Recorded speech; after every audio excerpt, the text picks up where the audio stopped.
Hello my favorite movement enthusiasts to today's calisthenics session where we're gonna learn some of the most amazing calisthenics exercises pretty much everyone should start working on, choosing skills that combine strength with coordination and control as well as mobility so we can reap the most benefits, the most bang for our buck from a single workout routine. So if you're ready, let's go and have some fun. Now, considering that most calisthenics athletes' favorite part to train is their legs, we're going to start with high box jumps from a standing position. Meaning, we're gonna start with our feet slightly wider than shoulder width apart, feet turned outward, get into a jumping position and jump up all the way. Now, I would suggest working your way up to 100 centimeters or 1 meter, which is about I think 7 or 8 bald eagles in freedom units. You can start with a very low jump and build the necessary strength as well as coordination to get up there, and over time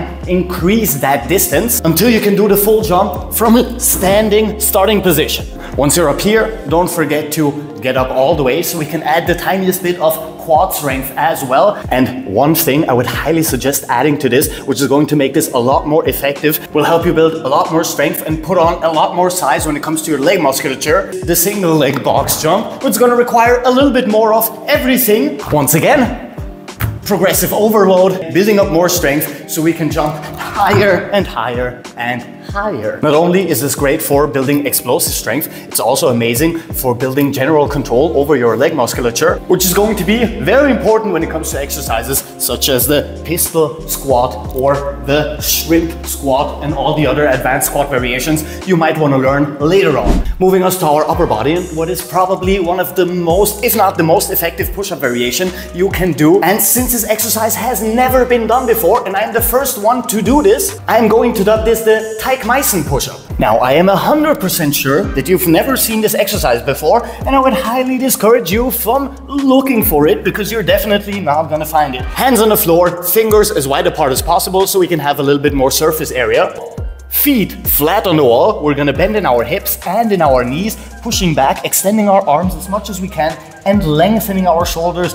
And we're gonna push away from the wall, moving down all the way with extended legs as closely to the ground as we can, and reverse by pulling backwards, bending our knees and our hips before we repeat the process once more. And this exercise is going to require a lot of core strength and a lot of tension to be able to go through this movement in a controlled fashion and with a long range of motion. If you're struggling with push-ups in general or don't know how to progress until you can get there, I would highly suggest you check out this video where we go through the complete push-up progressions so you can start working on that as well. Moving us to an insanely effective full body tension and isometric strength exercise. That was a hard sentence to say. We have a plank position, but not just any plank position. Stay with me. We want to progress our strength from a classic plank position, lengthening our body step by step as much as we can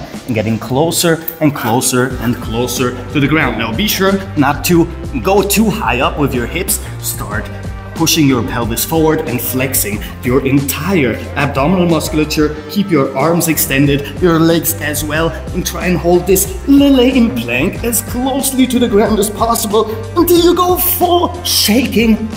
Take a short break and repeat once more. The Lillian plank requires an insane amount of strength, control, and tension, and over time you're gonna be building absurdly strong core musculature, but not just that, you're strengthening your entire anterior chain in conjunction with your posterior chain, which is an absolutely amazing thing to have a full body exercise that basically targets every single muscle in your body.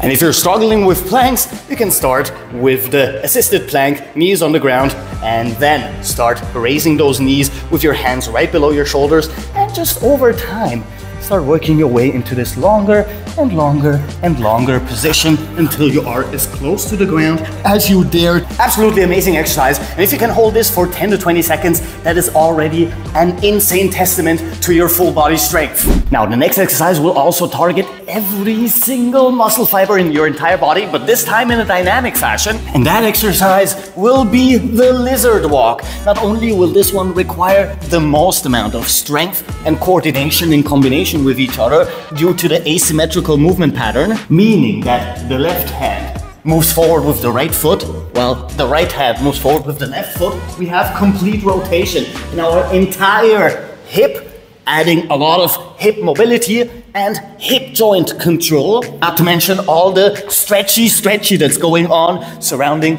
our chest, as well as our glutes and our adductors, and combining this sort of push-up with every single step, where we go as low to the ground as possible, and adding a lot, and I mean a lot, of quad strength and hip flexor strength as well. If you can go through this for a full minute, take a short break and repeat this a handful of times, you're gonna be absolutely amazed at how one single exercise can target every single muscle in your body, add endurance and coordination and strength and flexibility, which is why this is one of the most peak efficiency exercises you can do with your own body weight. Now, this exercise is going to be one of the most effective core exercises you can do, especially if you're trying to target your obliques. But we will require two elevations, one for our leg and one for our arm. Place your foot on the top on one side, place your arm on the top on the other side, hand behind your head.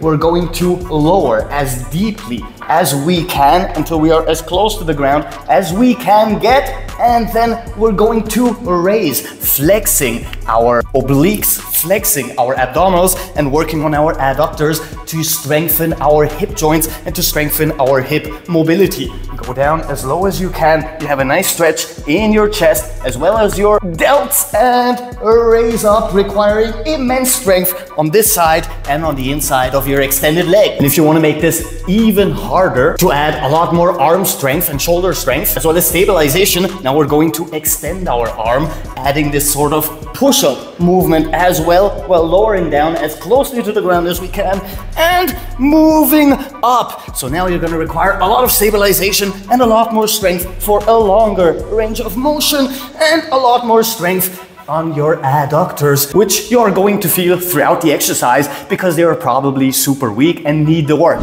And last, but definitely not least, we have the typewriter pull-up. Now, while this is a pretty advanced exercise, the progression to get there is pretty simple and very linear. So if you want to learn how to do this pull-up, you can check out this video where we go through it step by step, so you can start upping your pull-up game. This pull-up variation pretty much targets every single muscle in your entire body, including your chest, of course, adding a lot of tension and a lot of strength, making it another peak efficiency exercise everyone should start working at. And there you have it, my young Padawans. Now I release you into the calisthenics world to start working on these exercises. But before you do that, if you like the video and subscribe and join us. We do stuff like that pretty much every single day, which means that I will see you guys tomorrow. So until then, Captain Cairo, peace out.